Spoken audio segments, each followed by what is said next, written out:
بسم اللہ الرحمن الرحیم۔ جان کولن نے کہا وہ انجیکشن بہت مختصر ہیں، 24 گھنٹے میں جنس تبدیل ہو جاتی ہے، اس لیے ہمارے ماہرین اس میں کچھ تبدیلیاں کر رہے ہیں۔ جب تک خاطر خواہ تبدیلی نہ ہو ہم وہ انجیکشن دوسروں پر استعمال نہیں کریں گے، لیکن ہم ان یہودیوں پر استعمال کر سکتے تھے جیسا کہ کرسٹووسکی نے کیا ہے، لیکن تم نے دشمن کو موقع دیا اور ہمیں دوست بنا کر ہم سے ہارمونز کے انجیکشن چھپائے، یہ تو کوئی دوستی نہ ہوئی۔ جان کولن نے کہا ہم نے صرف الپا کے خلاف مشترکہ محاذ قائم کیا ہے، ایسی کوئی دوستی نہیں کی ہے کہ ایک دوسرے کو اپنے اپنے ملک کے اہم راز بتا دیے جائیں۔ مجھے خواہ مخواہ الزام دے کر آپس میں تلخیاں پیدا نہ کرو۔ دیوی نے کہا بہتر ہے ہم ایسی باتوں سے پرہیز کریں اور اس پہلو پر غور کریں کہ الپا نے اس اجلاس میں اپنے اکابرین سے سفید کہا تھا کہ پارس تل ابیب میں موجود نہیں ہے، اور اب تک جو مخالفانہ اقدامات کیے ہیں وہ پارس نے نہیں کرسٹووسکی نے کیے ہیں۔ ہاں، اس نے یہودی اکابرین کو پارس کی عدم موجودگی کا پورا یقین دلا دیا ہے۔ اس کا مطلب ہے کہ درپردہ پارس اور الپا میں گہری دوستی ہے۔ دیوی نے کہا الپا میں اتنا دم خم نہیں ہے کہ وہ ہمارے مقابلے میں کامیاب ہو جاتی، اس نے پارس کے تعاون سے کامیابی حاصل کی ہے اور یہودی اکابرین کا اعتماد حاصل کیا ہے۔ ہمارا اندازہ ہے کہ آئندہ پارس الپا کے ساتھ رہ کر ایک حکمران کی طرح ان یہودیوں پر حکومت کرتا رہے گا، اور جب تک انہوں کی آپس میں بنتی رہے گی ہم ان پر حملے کرنے میں شاید اسی طرح ناکام ہوتے رہیں گے۔ دیوی نے کہا مسٹر کولن کے پاس زبردست ہتھیار ہے، یہاں ہارمونز کے انجیکشنوں کے ذریعے اسرائیلی حکام اور فوج کے اعلیٰ افسران دہشت زدہ کر کے انہیں انڈر پریشر رکھا جا سکتا ہے۔ جان کولن نے کہا سوری، پارس الپا کا ساتھ دے رہا ہے تو میں اس کے خلاف وہ انجیکشن استعمال نہیں کر سکوں گا، کیونکہ میڈم سونیا پہلے ہی ہمارے اکابرین کے خلاف ایسے انجیکشن استعمال کر چکی ہیں۔ اگر میں یہاں پارس کے مقابلے میں یہ خاموش ہتھیار استعمال کروں گا تو سونیا میرے ملک میں قیامت برپا کر دے گی۔ دیوی نے کہا ٹھیک ہے، تمہیں ایسا نہیں کرنا چاہیے، لیکن میں ایسا کروں گی تو سونیا اور پارس میرا کچھ نہیں بگاڑ سکیں گے۔ یہ نہ بھولو کہ وہ تمہارے بھارتی باشندوں کی جنس تبدیل کر سکتے ہیں، جب وہ ایسا کریں گے تو میں تم لوگوں کے تعاون سے اپنے دیش کے لوگوں کی حفاظت کروں گی۔ ابھی ہم تینوں کے لیے یہ شرم کی بات ہے کہ ہم ایک الپا کو شکست نہ دے سکے، ہم اس کی جگہ چھین کر اسرائیل پر حکومت کرنا چاہتے تھے، لیکن وہ جگہ پارس نے بڑی مکاری سے لے لی ہے۔ جان کولن بولا مجھے اس شکست پر شرمندگی بھی ہے اور غصہ بھی آ رہا ہے۔ ہم اسرائیل سے نہیں جائیں گے، آئندہ خوب سوچ سمجھ کر ایک بہت بڑا حملہ کریں گے، اور حملہ کرنے سے پہلے یہ پوری کوشش کریں گے کہ پارس ہماری نظروں میں آ جائے۔ ایک بار صرف ایک بار وہ نظر آ جائے، بائی گاڈ وہ پھر دوسری بار نظر آنے کے لیے زندہ نہیں رہے گا۔ انہوں نے طے کیا کہ آئندہ ٹھوس پلاننگ پر عمل کریں گے، اور پلاننگ کی بنیاد یہ ہوگی کہ پہلے پارس کو نگاہوں کے سامنے آنے پر مجبور کیا جائے، اور پارس کو نتالیہ مجبور کر رہی تھی کہ وہ نگاہوں کے سامنے رہے، کیونکہ رنگین و سنگین لمحات روبرو ہی گزارے جاتے ہیں، اور رنگین لمحات میں ڈوبنے والے اکثر سنگین نتائج سے دوچار ہو جاتے ہیں۔ دیوی شیتارا کئی جگہ مصروف رہا کرتی تھی، کبھی تل ابیب میں اور کبھی واشنگٹن میں۔ وہ پہلے کی طرح بڑے روب اور دبدبے سے دیوی بن کر رہنے کے لیے ہر اس جگہ پہنچ جاتی تھی جہاں اپنی حکمرانی قائم کرنے کی امید ہوتی تھی، چونکہ اسے اپنے دیش سے محبت تھی، اس لیے وہ ہندوستان کے کسی نہ کسی شہر میں رہائش اختیار کرتی تھی۔ ان دنوں وہ ممبئی شہر میں تھی۔ یہ شہر کبھی بمبئی کہلاتا تھا، لیکن عوامی اور سرکاری سطح پر نام تبدیل کر دیا گیا، ممبئی کی جگہ بمبئی کر دیا گیا۔ سیٹلائٹ کے ذریعے دنیا کے ایک سرے سے دوسرے سرے تک اس نام کی تشہیر ہو چکی ہے، لہذا اس شہر کو اب ممبئی ہی لکھا جا رہا ہے۔ وہ مسلسل روپوش رہ کر اور نادیدہ بن کر زندگی گزارتے ہوئے بیزار ہو گئی تھی۔ دیوی بن کر طویل جدوجہد کرتے رہنے کے دوران بار بار یہی دل چاہتا رہا کہ ایک عام سی زندگی گزارے، کیونکہ عام لوگ دیوی اور دیوتا سے زیادہ خوش اور مطمئن رہتے ہیں۔ اس بار وہ ایسی ہی عام لوگوں جیسی زندگی گزار رہی تھی۔ ممبئی کے ایک بہت ہی پسماندہ محلے ناگ پاڑا میں اس نے کرائے کا ایک بڑا سا مکان لیا تھا۔ وہ ایک غریب بوڑھے جوڑے کو اپنا معمول بنا کر ان کی بیٹی بن بیٹھی، اپنے دو جوان اور صحت مند ماتحتوں کو چھوٹے بھائیوں کے طور پر ساتھ رکھ کر ایک فیملی کی صورت میں وہاں رہنے لگی۔ اس کا زیادہ وقت اس مکان کے اندر خیال خوانی میں گزرتا تھا۔ میرے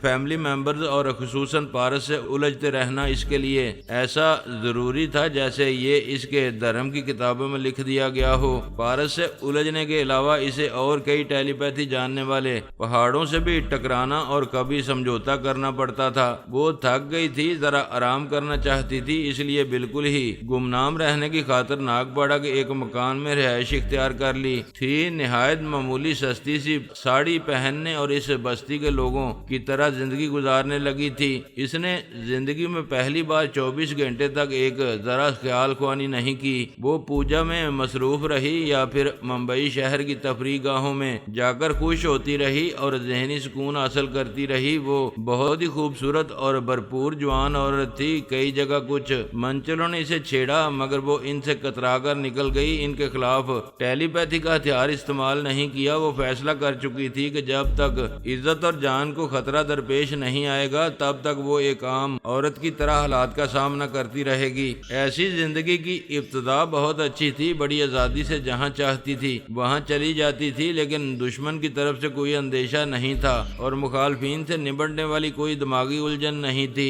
اگر کسی دشمن سے اتفاقاً سامنا ہوتا تو وہ اسے کبھی پہچان نہ پاتا کیونکہ وہ اپنے اصلی چہرے کے ساتھ نہیں تھی۔ اس علاقے کے دادا کو پتا چلا کہ ناگپاڑا میں ایک نئی عورت آئی ہے، وہ ایسی جوان اور حسین ہے، اسے دیکھتے ہی منہ میں پانی آ جاتا ہے۔ اس بستی کے لوگوں نے دیوی کو بتایا تھا کہ علاقے کا دادا بڑا خطرناک ہے لیکن مہربان بھی ہے، جن کے گھروں میں چولہے نہیں جلتے وہاں پورا راشن پہنچا دیتا ہے۔ اگر کوئی بدماش کسی کی بہو بیٹی پر بری نظر ڈالے تو اس کی اچھی طرح پٹائی کر دیتا ہے۔ وہ پہلا دادا تھا جو پولیس والوں کی سرپرستی میں جوئے اور شراب کے اڈے نہیں چلاتا تھا، جوا کھیلنے اور شراب بیچنے والوں کو الٹا لٹکا کر مارتا تھا اور پولیس والوں کو کسی طرح بھتہ لینے کی اجازت نہیں دیتا تھا، اس لیے تھانے والے اس کے دشمن بنے رہتے تھے۔ ایسی شریفانہ خوبیوں کا مالک گنڈوں کا دادا نہیں ہوتا، لیکن جو ایک پورے علاقے پر حاوی ہو کر حکومت کرے اسے روایت کے مطابق دادا ہی کہا جاتا ہے۔ وہ ایک جیپ میں اپنے اواریوں کے ساتھ اس کے مکان کے سامنے آیا، پھر جیپ سے اتر کر دروازے پر آ کر دستک دی۔ دیوی کے ایک ماتحت نے دروازہ کھولا۔ دادا نے کہا، سنا تھا آپ یہاں نئے آئے ہوئے ہیں، سوچا آپ لوگوں سے ملاقات کر لوں، کسی چیز کی ضرورت ہو تو یہاں پہنچا دوں۔ ماتحت نے کہا، آپ کا شکریہ، ہم نے سنا ہے آپ بہت مہان ہیں، یہاں غریبوں کی غریبی دور کر رہے ہیں، لیکن ہمیں کسی چیز کی ضرورت نہیں ہے۔ آپ کتنے فیملی ممبر ہیں؟ ہم 2 بھائی 1 بہن اور بوڑھے ماں باپ ہیں، آپ اندر آ سکتے ہیں۔ وہ اندر آ گیا۔ دیوی پوجا سے فارغ ہو کر بیٹھک والے کمرے میں آئی تو علاقے کے دادا کو دیکھ کر چونک گئی۔ بے اختیار اس کے منہ سے نکلا، پارس۔ علاقے کے دادا نے دونوں ہاتھ جوڑ کر نمستے کیا، پھر کہا، پارس نہیں پورس، میرا نام پورس ناتھ ہے۔ وہ جو خود کو پورس کہہ رہا تھا سر سے پاؤں تک پارس دکھائی دے رہا تھا۔ پارس سے قد اور جسامت میں 19-20 کا فرق ہو سکتا تھا لیکن شکل و صورت سے بالکل پارس تھا۔ اسے دیکھ کر دیوی بدحواس ہو گئی تھی۔ اس کا دماغ چیخ چیخ کر کہہ رہا تھا کہ پارس اس کا سراغ لگا کر روبرو آ گیا ہے اور اب کسی بھی لمحے میں نادیدہ بن کر اس کے جسم میں سما جائے گا۔ ان لمحات میں وہ نادیدہ نہیں بن سکتی تھی کیونکہ پوجا کے دوران میں منہ میں گولی نہیں رکھتی تھی اور اس وقت وہ پوجا کر کے پورس کے سامنے آئی تھی۔ وہ فوراً ہی پلٹ کر تیزی سے اپنے کمرے میں آئی، پھر اپنے پرس سے ایک گولی نکال کر منہ میں رکھ کر نگلتے ہی نادیدہ ہو گئی۔ وہاں سے بیٹھک میں آ کر دیکھا پورس اپنی جگہ بیٹھا ہوا تھا، یعنی وہ نادیدہ بن کر دیوی کے اندر سمانے نہیں آیا تھا۔ یہ دیکھ کر وہ مطمئن ہو گئی۔ دوسرے ہی لمحے میں اس کے دماغ کے اندر پہنچ کر اس کے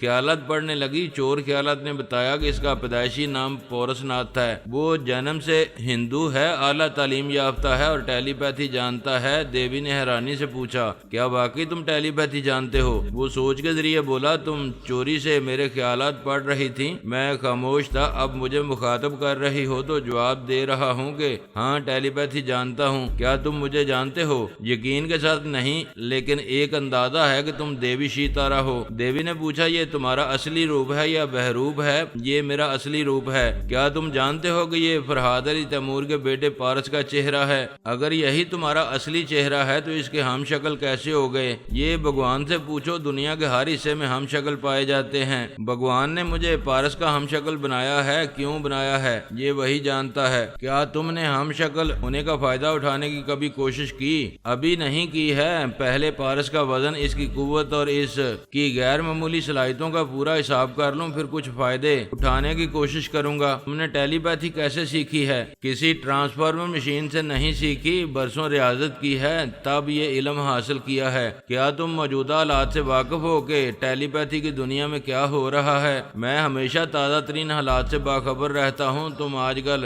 تل ابیب میں زیادہ مصروف رہتی ہو، پارس نے تمہیں چھوڑ دیا ہے اور ایک نئی روسی ٹیلی پیتھی جاننے والی نتالیا سے عشق کر رہا ہے۔ پارس نے مجھے نہیں چھوڑا ہے، میں نے اسے ٹھکرا دیا ہے۔ وہ ہمیشہ ایک کو چھوڑتا ہے اور دوسری کو پکڑتا ہے، سب اس کے ہرجائی پن سے واقف ہیں۔ ایسے میں کوئی یقین نہیں کرے گا کہ تم نے اسے ٹھکرایا ہے۔ کیا تم بھی یقین نہیں کرو گے؟ میں یقین کر لوں گا۔ تم پہلے بھی کئی بار پارس سے دشمنی مول لیتی رہی ہو اور تم ایک ہی عورت ہو جو فرحاد کی فیملی میں گھس کر دشمنیاں مول لینے کی جرت کرتی رہتی ہو۔ وہ خوش ہو کر بولی، شکریہ، تم میرے بارے میں بہت کچھ جانتے ہو۔ میں تمام ٹیلی پیتھی جاننے والے پہاڑوں کے بارے میں مکمل معلومات رکھتا ہوں۔ میں حیران ہوں کہ تم ٹیلی پیتھی کی دنیا میں وسیع اور مکمل معلومات رکھتے ہو، لیکن اب تک ایسے گمنام ہو کہ آج تک کوئی تمہاری شخصیت سے واقف نہیں ہے۔ میں تو سوچ بھی نہیں سکتی تھی کہ تمہارے جیسے زبردست آدمی سے یوں اچانک ملاقات ہو گئی۔ یہ تم نے کیسے سمجھ لیا کہ میں ٹیلی پیتھی کی دنیا میں زبردست ہوں؟ میں اتنی دیر سے تمہارے دماغ میں ہوں اور تمہارے چور خیالات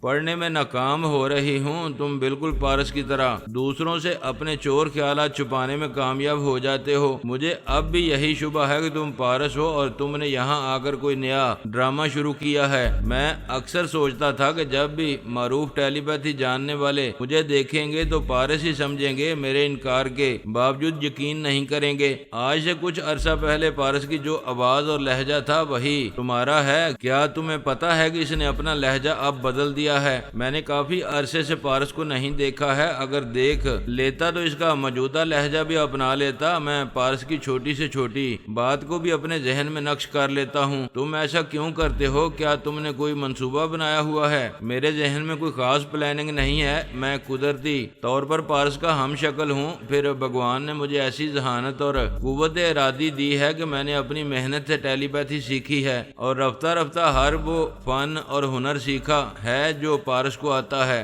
ہاں، میں اندازہ کر رہی ہوں کہ تم کئی اعتبار سے پارس ہو، لیکن تم میں پارس کی زندہ دلی نہیں دیکھ رہی ہوں۔ تم ابھی تک بہت گہرے اور سنجیدہ نظر آ رہے ہو۔ میں ایسا زندہ دل ہوں کہ پارس بھی میری زندہ دلی دیکھے گا تو حیران رہ جائے گا۔ تم تعلیم یافتہ ہو، غیر معمولی صلاحیتوں کے حامل ہو، تنہا ساری دنیا کی دولت سمیٹ سکتے ہو، پھر اس چھوٹے سے علاقے میں گنڈوں کے دادا بن کر کیوں رہتے ہو؟ تم بھی ٹیلی پیتھی کی دنیا پر چھائی ہوئی ہو۔ فرحاد علی تیمور کے بعد تمہارا ہی روب و دبدبہ ہے، پھر تم ایک غریب اور معمولی عورت کی طرح یہاں کیوں رہنے آئی ہو؟ میں تھک گئی ہوں تمام ٹیلی پیتھی جاننے والوں سے دور رہ کر کچھ عرصے تک ایک عام سی پرسکون زندگی گزارنا چاہتی ہوں۔ میں اس لیے یہاں رہتا ہوں کہ کوئی میری صلاحیتوں کو سمجھ نہ پائے۔ دراصل ہم جتنی دولت اور جتنی قوتوں کا مظاہرہ کرتے ہیں، اپنے لیے اتنے ہی دشمن پیدا کرتے جاتے ہیں اور آئے دن مصائب کو دعوتیں دیتے رہتے ہیں۔ تم نے اب تک ٹیلی پیتھی کی دنیا میں ایک بھرپور زندگی گزاری ہے اور میں تمہاری اس دنیا سے باہر ہوں۔ میرا اور اپنا موازنہ نہ کرو۔ تم پریشان ہو کر اس جگہ آئی ہو جہاں میں پہلے سے ایک مطمئن زندگی گزار رہا ہوں۔ تم درست کہتے ہو، میرے پاس ساری دنیا کی دولت ہے مگر اطمینان نہیں ہے۔ میں کوشش کروں گی کہ تمہاری طرح ایک پرسکون اور مطمئن زندگی گزاروں۔ تم اپنے اس ارادے پر قائم رہو گی تو تمہیں سکون اور اطمینان ضرور حاصل ہوگا۔ جب میں ارادہ کرتی ہوں تو بدلتی نہیں ہوں۔ بائی دا وے، کیا تمہارے پاس نادیدہ بنانے والی گولیاں اور فلائنگ کیپسول بھی ہیں؟ میرے پاس بہت کچھ ہے، لیکن بہت جلد یہ نادیدہ بنانے والی گولیاں اور کیپسول ناکارہ ہو جائیں گے۔ دیوی نے حیرانی سے پوچھا، یہ چیزیں ناکارہ کیسے ہو جائیں گی؟ میں نے ایک بہت بڑے کیمسٹ اور 70 سالہ تجربات رکھنے والے ایک ڈاکٹر کی خدمات حاصل کی ہیں اور اس کے ذریعے ایک ایسی دوا تیار کرائی ہے جس کے ذریعے غیر معمولی گولیوں اور فلائنگ کیپسولوں کو ناکارہ بنایا جا سکتا ہے۔ تم انہیں ناکارہ کیوں بنانا چاہتے ہو؟ جس طرح گند تیزی سے پھیلتی ہے، اسی طرح یہ گولیاں اور کیپسول دنیا کے ایک سرے سے دوسرے سرے تک پھیلتے جا رہے ہیں۔ یہ چیزیں ایک مذاق بن گئی ہیں۔ ٹیلی پیتھی کی دنیا میں نہیں رہتے ہو، پھر ان چیزوں کو ناکارہ بنا کر کیا حاصل کرنا چاہتے ہو؟ میں اتنی دیر سے گفتگو کر رہی ہوں مگر تمہارے عزائم سمجھ نہیں آ رہے ہیں۔ میں آج ٹیلی پیتھی کی دنیا میں نہیں ہوں، آئندہ کسی کسی دن بھی قدم رکھ سکتا ہوں۔ میرا مشورہ ہے تم یہاں اطمینان سے رہنا چاہتی ہو تو ٹیلی پیتھی کے سلسلے میں کوئی بات ہی نہ کرو۔ میں نے تو یہی فیصلہ کیا تھا کہ خیال خوانی بھی نہیں کروں گی، لیکن تمہاری باتوں نے مجھے بے چین کر دیا ہے۔ مجھے تو یہ سوچ کر نیند نہیں آئے گی کہ تم ان گولیوں اور کیپسولوں کو نکارہ بنانے والے ہو۔ ویسے ایک بات سمجھ میں نہیں آئی، یہ چیزیں جب بڑی احتیاط سے چھپا کر رکھی جائیں گی تو انہیں کیسے نکارہ بناؤ گے؟ میں نے جو دوا تیار کرائی ہے اسے اسپرے کیا جاتا ہے۔ اگر میں تھوڑی سی دوا یہاں اسپرے کروں گا تو اس کا اثر 100 مربع گز کے علاقے میں ہوگا۔ یہ دوا ہوا میں تحلیل ہو کر ہر اس جگہ پہنچتی ہے جہاں ہوا کا گزر ہوتا ہے۔ اگر بوتلوں میں گولیوں اور کیپسولوں کو بند رکھا جائے تو بند کرتے وقت بوتلوں میں بھی ہوا پہنچتی ہے، کسی آہنی تجوری میں بھی ہوا کا گزر ہوتا ہے۔ میں ان چیزوں کو زمین میں دفن کر کے رکھوں گی، اسپرے کی ہوئی دوا کا اثر ختم ہوگا تو میں انہیں زمین سے نکالوں گی۔ میں جو کہہ رہا ہوں اسے سمجھنے کے لیے ماحولیات اور ہوا کے فنکشن کو سمجھنا ضروری ہے۔ پودے ہوا سے آکسیجن جذب کرتے ہیں اور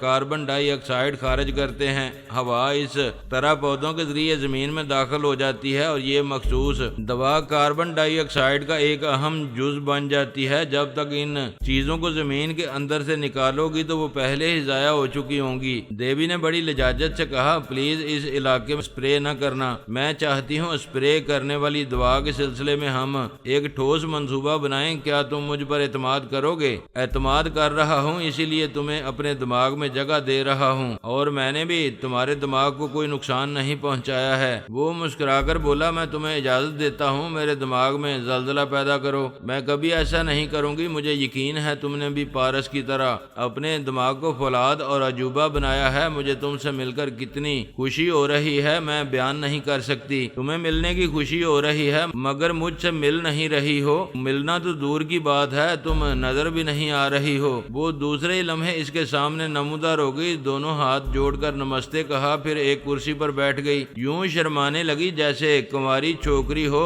پہلی بار کسی مرد کے سامنے آئی ہو۔ وہ بولا، میں جانتا ہوں تم کبھی کسی کے روبرو نہیں آتی ہو، کسی پر بھروسہ نہیں کرتی ہو۔ مجھے خوشی ہے کہ مجھ پر اعتماد کر رہی ہو۔ میں چاہتی ہوں ہم ایک دوسرے پر بھرپور اعتماد کریں اور ہر آزمائشی مرحلے میں ایک دوسرے کے ساتھ رہیں۔ مجھے اعتراض نہیں ہے۔ تم اسپرے کرنے والی دوا کے بارے میں کچھ کہہ رہی تھی۔ تم نے ایک زبردست دوا تیار کرائی ہے، ہم اس کے ذریعے تمام دشمن ٹیلی پیتھی جاننے والوں کی نادیدہ بننے والی صلاحیتوں کو ختم کر سکتے ہیں۔ کوئی بھی ہمارے مقابلے میں آ کر رپوش نہیں رہ سکے گا، ہمارے سامنے بے دست و پا ہو جائے گا۔ ایسے خیالات پہلے میرے دماغ میں آتے رہتے تھے، اب میں نے یہ سوچنا چھوڑ دیا ہے۔ میں دوسروں کے لیے وہی سوچتا ہوں جو اپنے لیے چاہتا ہوں۔ اگر میں چاہوں گا کہ وہ نادیدہ بنانے والی گولیاں میرے پاس رہیں تو دوسروں کے لیے بھی یہی چاہوں گا کہ ان کے پاس بھی وہی گولیاں رہیں۔ دشمنی کا پہلا اصول یہ ہے کہ دشمنوں سے ہتھیار چھین لیے جائیں۔ کیا تم ان سے ہتھیار نہیں چھیننا چاہو گے؟ میں چھیننا چاہتا ہوں، لیکن جب گولیاں اور کیپسول ضائع کروں گا تو اپنی گولیوں اور کیپسولوں کو بھی نکارہ بناؤں گا۔ یہ کون سی دانش مندی ہے؟ تم نہتے ہو کر ان سے مقابلہ کرو گے۔ میں کیوں مقابلہ کروں گا؟ میری کسی سے دشمنی نہیں ہے، اور اگر کبھی کوئی دشمن بنے گا تو میرے طرح ان گولیوں سے محروم رہے گا۔ ہم ان گولیوں کے بغیر ایک دوسرے سے دشمنی کا بخار نکال سکتے ہیں۔ ان لمحات میں دیوی کو اس پر بہت غصہ آ رہا تھا۔ وہ دل ہی دل میں اسے گالیاں دینے لگی۔ یہ اس کی بدقسمتی تھی کہ اسے دوسرا زبردست پارس مل رہا تھا، مگر وہ بھی پارس کی طرح مان مانی کرنے والا ضدی اور سرفراز تھا۔ دیوی کی سمجھ میں نہیں آ رہا تھا کہ اسے کس طرح اپنے قابو میں کرے اور اپنی بات منوائے۔ اس کی عقل کہہ رہی تھی کہ ایک لمحہ بھی ضائع کیے بغیر اپنی گولیوں اور کیپسولوں کے ذخیرے کو دوسرے کسی علاقے میں لے جا کر چھپا دینا چاہیے۔ اس نے سوچا یہ اچھا ہوا کہ اسے اسپرے کرنے والی دوا کے منفی اثرات کا علم پہلے سے ہو گیا۔ اس نے سوچا میں اپنے ذخیرے کو محفوظ کر لوں گی تو بعد میں وہ ذخیرہ مجھے اس دنیا کی حکمراں دیوی بنا دے گا۔ سب ہی ٹیلی پیتھی جاننے والے ان گولیوں سے محروم رہیں گے، صرف میں نادیدہ بن کر ان سب کو زیر کرتی رہوں گی۔ مجھے سوچنے میں وقت ضائع نہیں کرنا چاہیے، ابھی کہیں دور جا کر ذخیرے کو محفوظ کر لینا چاہیے۔ یہ فیصلہ کرتے اس نے گولی نگل لی، پھر مسکرا کر پارس کے ہم شکل پورس ناتھ کو دیکھا۔ اب وہ اسے دیکھ نہیں سکتا تھا۔ وہ اس کے سامنے سے اٹھ کر جانے لگی۔ پورس نے پوچھا کہاں جا رہی ہو؟ اس نے ایک دم سے چونک کر پلٹ کر پورس کو دیکھا، پھر اپنے بدن کو چھو کر سوچنے لگی کیا گولی نگلنے کے بعد بھی نظر آ رہی ہوں؟ پورس نے کہا تم خود کو اس طرح چھو رہی ہو جیسے بدن میں درد ہو رہا ہو۔ بات سمجھ میں آ گئی کہ گولی بے اثر ہو گئی ہے۔ وہ چیخ کر بولی، گولی نکلنے کے بعد بھی میں تمہیں کیسے نظر آ رہی ہوں؟ وہ بولا، ہم دونوں کے پاس گولیوں اور کیپسولوں کے جتنے ذخیرے ہیں وہ سب نکارہ ہو گئے ہیں۔ میں اپنے ماتحت سے کہہ کر آیا تھا کہ وہ مخصوص دوا ہمارے علاقے میں سپرے کر دے، اس نے یقیناً ایسا کیا ہے، نتیجہ تمہارے سامنے ہے۔ وہ غصے سے پاؤں پٹک کر بولی، تم پارس ہو، تم نے مجھے دھوکہ دیا ہے۔ اگر میں دھوکہ دیتا تو ابھی پارس ہونے کا اعتراف کر لیتا۔ بھلا کوئی میرا کیا بگاڑ سکتا ہے، لیکن میرا بھگوان جانتا ہے کہ میں پارس نہیں پورس ناتھ ہوں۔ تم کیسے ہندو ہو، کیسے ہندوستانی ہو؟ تمہیں اپنے دیش کی حفاظت کے لیے ان گولیوں اور کیپسولوں کی ضرورت ہے اور تم نے وہ سب کچھ ضائع کر دیا۔